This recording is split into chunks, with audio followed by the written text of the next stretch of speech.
ನಾಳೆಯಿಂದ ಅಧಿವೇಶನ ಇದೆ. ಪ್ರಾರಂಭವಾಗಿ 2 ವಾರ ನಡೀಬೇಕು ಅಂತ ನಮ್ಮ ಉದ್ದೇಶ. ವಿಶೇಷವಾಗಿ ಉತ್ತರ ಕರ್ನಾಟಕದ ಸಮಸ್ಯೆಗಳ ಬಗ್ಗೆ ಚರ್ಚೆ ಮಾಡ್ತೀವಿ.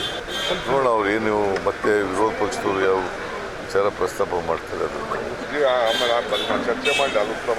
ಈಗ ಆರ್ಥಿಕ ಸಂಕಷ್ಟ ಅನ್ನೋದು ಇಲ್ಲವೇ ಇಲ್ಲ. ಅವ್ರು BJPಯವರು ಸುಳ್ಳು ಹೇಳ್ತಾ ಇದ್ದಾರೆ. ನೀವು ಸುಳ್ಳು ಅವ್ರಿಗೆ ಮಾತು ಕೇಳ್ಕೊಂಡು ನೀವು ಸುಳ್ಳು ಹೇಳ್ತಾ ಇದ್ದೀವಿ. ಗೊತ್ತಾಯ್ತಾ? ನಮಗೆ ಆರ್ಥಿಕ ಸಂಕಷ್ಟ ಇಲ್ಲ.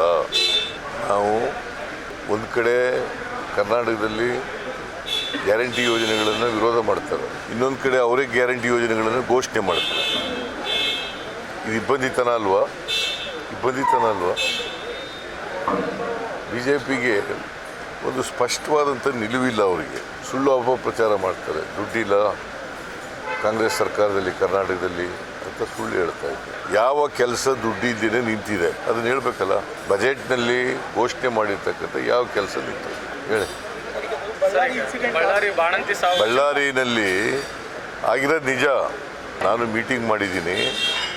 ಮೀಟಿಂಗ್ ಮಾಡಿ ಕಳಪೆ ಔಷಧಿ ಕೊಟ್ಟಿದ್ದಾರೆ ಅಂಥೇಳಿ ಅವ್ರ ಮೇಲೆ ಯಾರು ಸಪ್ಲೈ ಮಾಡಿದ್ದಾರೆ ಅವ್ರ ಮೇಲೆ ಅವ್ರನ್ನ ಬ್ಲ್ಯಾಕ್ ಲಿಸ್ಟ್ಗೆ ಹಾಕೋಕ್ಕೆ ಅಂತ ಹೇಳಿದ್ದೀನಿ. ಮತ್ತು ಅವ್ರ ಮೇಲೆ ಪ್ರಾಸಿಕ್ಯೂಟ್ ಮಾಡಬೇಕು ಅಂತ ಹೇಳಿದ್ದೀನಿ. ಮತ್ತು ಡ್ರಗ್ ಕಂಟ್ರೋಲರ್ ಇದ್ದಾರಲ್ಲ ಅವ್ರನ್ನ ಸಸ್ಪೆಂಡ್ ಮಾಡಿದ್ದೀನಿ. ಮತ್ತು ಒಂದು ಕಮಿಟಿ ಮಾಡಿದ್ದೀನಿ, ಡೆವಲಪ್ಮೆಂಟ್ ಕಮಿಷನ್ ಅಧ್ಯಕ್ಷತೆಯಲ್ಲಿ ಒಂದು ಕಮಿಟಿ ಮಾಡಿದ್ದೀನಿ. ಕಮಿಟಿ ರಿಪೋರ್ಟ್ ಕೊಟ್ಟ ಮೇಲೆ ವಿಲ್ ಟೇಕ್ ಫರ್ದರ್ ಆಕ್ಷನ್. ಗೊತ್ತಾಯ್ತಾ? ಮತ್ತು ನಿನ್ನೆ ಮಿನಿಸ್ಟ್ರ್ ಹೋಗಿದ್ದಾರೆ.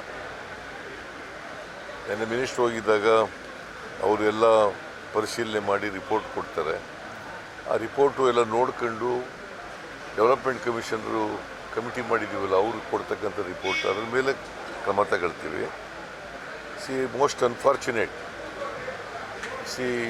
ಫಾರ್ಮಾಸ್ಯೂಟಿಕಲ್ ಕಂಪನಿ ಅವರು ಕಳಪೆ ಗುಣಮಟ್ಟದ ಕಳಪೆ ಔಷಧಿ ಮಾಡಿರ್ತಕ್ಕಂಥದ್ದು ಅದರಿಂದ ಸತ್ತಿದೆ ಅಂತ ಗೊತ್ತಾದರೆ ವಿಲ್ ಟೇಕ್ ಆ್ಯಕ್ಷನ್. ಮತ್ತು ನಾನು 2 ಲಕ್ಷ ಕೊಡಬೇಕು ಅಂತ ಮಾಡಿದ್ದೆ. 5 ಜನ ಬಾಣಂತಿಯರು ಸತ್ತಿದ್ದಾರೆ.